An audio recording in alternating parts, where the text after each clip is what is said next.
What I ask people to do is question beliefs. Question beliefs. This is one of the reasons you want to be in miracles coaching. You want to have a coach of some sort. I'm going to talk about that a little bit more in a minute. But questioning beliefs. We live in a belief-driven universe. Do you realize that? Mm-hmm. When you change your beliefs, you change your reality.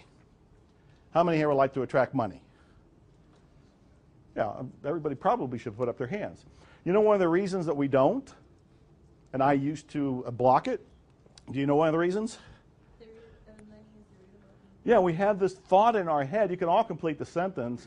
Money is the root of all. That's a program in our head.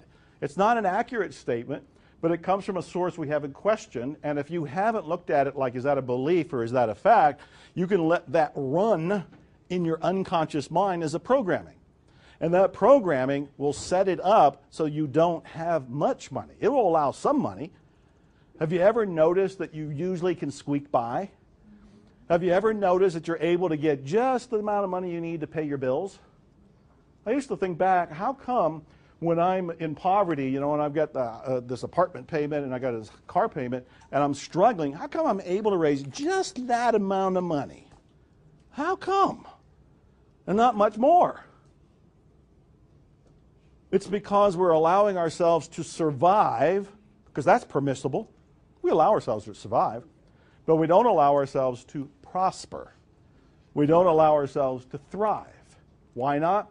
Because of the beliefs we have about money, about deservingness, about success, about what people do that we hear about. A large part of what's going on is programming from the media. You know, when I was growing up, Gilligan's Island was one of the TV shows on. You remember it, apparently. She's laughing already, like, oh, that one show was great. And if you think about it, there was the older couple who were very wealthy. And when you watch the show, they're a great source of humor. And you enjoy them and you laugh at them and everything, but unconsciously you're thinking to yourself, I don't want to be them. Wealthy people get laughed at. Wealthy people aren't very likable. They're funny. They're strange.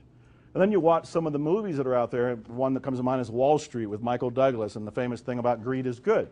And you start concluding that, oh man, all these people with money and these corporations, they're all ruining their lives, they're all evil, they're all doing things that are bad for the universe or bad for the environment or bad for us. And you forget, you're being programmed by the media. Television, movie, they call that stuff programming for a reason. It's programming you. So you have to watch these shows with an element of awareness so that you can question beliefs. And I tell people, look, you got to learn the difference between beliefs and facts. Beliefs and facts. Most of us are going to make announcements about the world and think that that's the way the world is, not realizing we made an announcement that's a belief, not a fact. The fact is something that's measurable, something that we can all agree on, something science would probably say is true. We can all look at the very same thing and agree on it. But a belief is something we can question, we can change, we may not all agree on it. But you know, the beliefs that operate our lives, they feel like reality. They feel like truth. And most of the time, you don't even know what those beliefs are unless you talk to somebody, which is why I keep telling people, it's why I even created Miracles Coaching, for example, is that you need somebody on the outside to look at what you're saying and what you're doing, because more often than not, you won't notice it. Do you realize there's virtually no limits to what you want to achieve? Virtually none. I mean, I've recreated myself as a musician. A year and a half ago, I had made a commitment that I was going to make this CD and that at the end of this year, listen to this, at the end of this year, I would be standing up and saying, I made my first CD and I'd give it out at Christmas and say, here's your Christmas present to everybody. But last December, last January, the editor of Austin All Natural magazine came to me and he said he wanted to put me on the cover of the magazine. And I said, well, that's nice, that's flattering. And I said, for what? And he said, it could be for whatever you want. A new book, it can be for anything. And I thought, well, when? And he said, well, the sooner the better, within the next couple months. And I thought, my original idea was to come out with a CD by the end of this year. But he wants to put me on the cover of the magazine. Could I come out with the CD in 3 months rather than 10 or 11 months? And I sat with this and thought, okay, this is pushing buttons in me. Question my beliefs. What's possible? Is it possible? Entirely possible. I went and talked to some of my musician friends and said, look, I want to create a support group. I want to get this done. I want to do it. And in fact, we made it a win-win. 2 other musicians and myself all agreed to get a CD done, 1 each, within 3 months, so it was all done for the magazine. 1 day before the deadline, all 3 of us were handing our CDs to each other, and I ended up on the cover of Austin All Natural with my first CD. You can have that. And to show you how this works, that's cool, right?